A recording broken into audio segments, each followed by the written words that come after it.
Mark Hale here at Madison Square Garden, about to talk with Mark Berman about the Knicks' first-round playoff series against the Boston Celtics this weekend. I think it is going to be competitive. I think the Knicks really played Boston tough, although they were 0-3 against them. Each game was competitive. The Knicks, since the trade, they played them once at the Garden March 21st. They were leading the entire game until the final 6 minutes, and then Boston really flexed its muscles. But I think the Knicks learned a lot from that loss. I think game one we were still trying to find our way. We were still just trying to, gel together, get some things rolling. Right now we're playing with a lot more confidence. Mark, how does the rotation look right now as we go to Boston? Yeah, well, it's a big mystery still. He has not named who his rotation players will be. After the trade, their depth was severely hurt. The big question is who's going to be the backup big man, who's going to actually start at center. Jared Jeffries, Roni Turioff, Sheldon Williams, all centers with flaws in their games. D'Antoni has a tough decision to make. We look at this series, one of the keys is going to be stopping Rajon Rondo.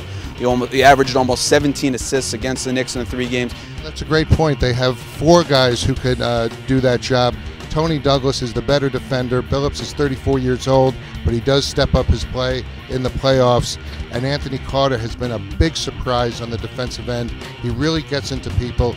D'Antoni will go with a hot hand, but that's going to be a big key. If the Knicks are overwhelmed at point guard, they're not going to come close in this series. The Knicks have had this exciting season. They've added Amari, they've added Billups, they've added Carmelo.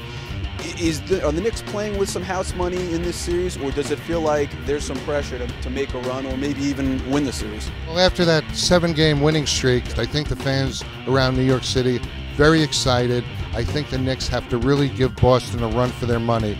If they go out in 4 or 5 games, I think there's going to be a lot of disappointed fans. All right, lastly, give me the prediction. How many games and who wins? I think the Knicks are going to be able to take it to 6 games. I think they might win their 2 games at the Garden, but with home court, I think the Celtics are going to close it out in 6 games. I think it's going to be maybe 1 blowout for the Celtics. I think the Knicks are going to win a close one at the Garden. I think it's going to be closer than some Boston fans might think. From Madison Square Garden, I'm Mark Hale for the New York Post.